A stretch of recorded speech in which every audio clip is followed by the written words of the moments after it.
Ohio State is all in on 2024.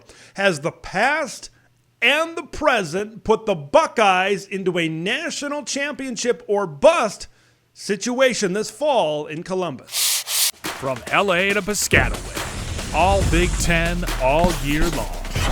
This is Big Ten 10. The motivation for this commentary and the subject of this commentary really stems from a recent appearance by The Athletic's college football reporter Bruce Feldman on an edition of The Herd, of course, the daily Fox Sports radio show and television show hosted by Colin Cowherd. And this is what he said when talking about Ohio State and their expectations for the 2024 season. Quote, "I hate to say it like this, but I feel like it's national championship or bust for them," unquote. That is a lot of pressure, and it's not just him. This is not an uncommon take. This is not an uncommon approach when people are talking about Ohio State for the 2024 season. So how did we get to this point?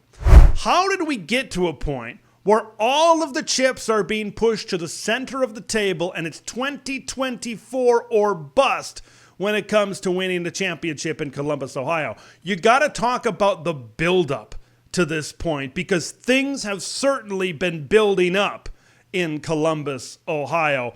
When you look back at the late 2010s and into early 2020, Ohio State had the expectation of dominance within the Big Ten. 4 consecutive Big Ten titles, 2017, 2018, 2019, and 2020. But for all that dominance within our beloved Big Ten Conference, they have a goose egg to show for it. And I think that's the first real buildup that really started to happen when they were able to dominate within this type of level of football in the Big Ten Conference, but they weren't able to get over the hump. They weren't able to win that national championship. And then, of course, we advanced to 2021. The first loss of 3 consecutive losses to Michigan. After they were able to dominate the Big Ten but not get over that national title hump, now you flip it back in another direction inside the Big Ten where they weren't able to get over that one opponent, and that one opponent just so happened to be the most important opponent on the schedule for the Ohio State Buckeyes. You take those 3 consecutive losses, and that's bad enough. But when you look at these past 2 years, there are some things that maybe, once again, we're talking about that buildup, things that stack on top of each other. Really, you look at 2022. Even though they lost to Michigan, this was a team that was able to back into the college football playoff because of USC's loss to Utah in the Pac-12 championship game, amongst other things. But they got an opportunity to face Georgia in the semifinals. And at the stroke of midnight, a field goal went very wide left. They went right down to the wire. They were leading by double digits late in this football game.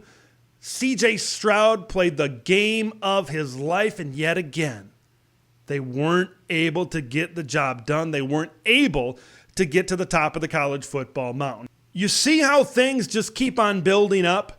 You see how things just keep on stacking on top of each other, and maybe the frustration continues to build up, but the ultimate boiling over of frustration, I think, for fans of the Scarlet and Gray came in Houston, Texas this year when that maize and blue confetti was falling after Michigan's victory over Washington in the national championship. Because after they won that championship, everybody around this Buckeye program says things have got to change. And they got to change now. Ryan Day and the coaching staff, the boosters, NIL collective. There was an investment that was made for this season because everything had been building up for so long. And then you look at that, most of that great defense coming back, and then you look at what they were able to do this offseason. We talked about the past, and now this is the present with the moves that were made in the offseason. I think these moves on top of what has happened the last handful of years maybe make this a national championship or bust type of season. You look at bringing in Caleb Downs, who may be the best defensive player in all of college football. You bring in Quinshon Judkins, who's a very dynamic running back. You put him next to Trevion Henderson, and that could be the best running back tandem in all of college football with respect to Nick Singleton and Katron Allen. How about Will Howard, an experienced quarterback coming in as well, solidifying the recruitment of Jeremiah Smith in December, and then in February, bringing in Chip Kelly, Ryan Day's old buddy, to be the offensive coordinator. That is called taking your chips and pushing them into the middle of the national championship table. When you really start to break down if this season is indeed national title or bust for the Buckeyes, it's a lot like a Facebook relationship status in 2012. It's complicated because even last year, 2 years ago, it'd be very simple. You got to beat Michigan to get to the Big Ten championship. You got to win the Big Ten championship to likely get in to the college football playoff and have a shot to win a title. With a 12-team playoff, no more divisions, there's some things that you could accomplish that you could check those boxes off, but then there's other things that could not happen, and you might not have this complete feeling at the end of the year. There is a scenario where Ohio State loses to Michigan for the fourth consecutive year. They might not even get to and win the Big Ten title game, but there's also a scenario where those two things happen, but they still get into the college football playoff at something like a 10-2 record, and there's still a scenario where they run the table and they are hoisting the trophy at the beginning of the season. Buckeye fans, how full and complete are you feeling if you're hoisting the trophy, but you can't claim a Big Ten title and you lose for the fourth consecutive time to the University of Michigan? You could understand why maybe things get a little bit complicated. Teams from the Big Ten and the SEC are going to have to go through a murderous conference schedule no matter what year it is. You're going to play good football teams. And then, of course, into the playoff. Like when you look at Ohio State's schedule for 2024, this is a team that has to play the Oregon Ducks. This is a team that has to go to Happy Valley, maybe in a whiteout, and play Penn State. This is a team that still has to play their arch rival, the team up north, Michigan, at the end of the season. And then you got to play a Big Ten championship game, maybe against one of those three teams that I just mentioned. Then even if you win that Big Ten title game, even if you get that bye into the round of 8, you still got to beat two really, really good football teams to get to that championship. Folks, in Buckeye Nation, there is a scenario where Ohio State beats Michigan, wins the Big Ten championship, and then they beat some good teams in the playoff, but say they match up against the Georgia, say they match up against the Texas, and they fall in a one-possession game in the national championship. Would you call that a busted season? That's up for debate. I think that's the interesting part of all of this. I was listening to Buckeye Talk, a great Ohio State podcast recently, and they were tackling this very issue. Would you rather lose to Michigan and win a national title, or would you rather beat Michigan and not win a national championship? I think the ultimate prize is what we strive for now in college football. You strive for that national championship, but you got to think it's going to feel a little bit weird if you lose to the Maize and Blue for the fourth consecutive season. If Ohio State truly wants to capture the flag at the top of the college football mountain, what do they need to do? If it is indeed national championship or bust, what boxes do they need to check to be able to get to that point? That's what I really want to tackle here right now.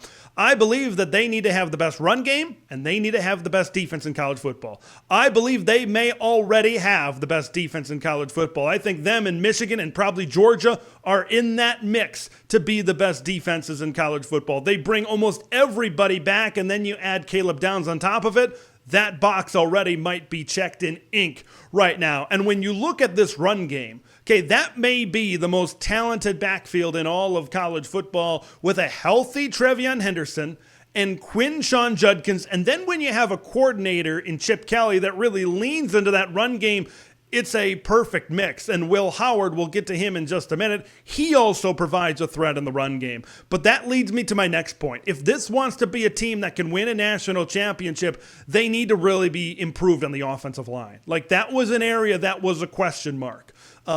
Towards the end of last season, and I think through spring and then into fall, I think it's going to be a question mark until we see Ohio State really start to road grade and protect the passer a little bit better. And if that offensive line, especially in the run game, can be a great run blocking offensive line, this is a team that is going to accomplish a lot of their goals this season. But if this offensive line isn't improved, and maybe it's very similar to what it was last year, something like what you saw in that bowl game against Missouri, there could still be some questions for Ohio State to get to that championship level. There's a lot of other talent on this team, but I believe that offensive line needs to be really good to great this season for them to get to that type of level. I feel very confident about some of these skill players on this team. I just talked about the running backs. We know what the wide receivers are at Ohio State. Even though Marvin Harrison leaves, even though Julian Fleming transferred to Penn State, we know what they are,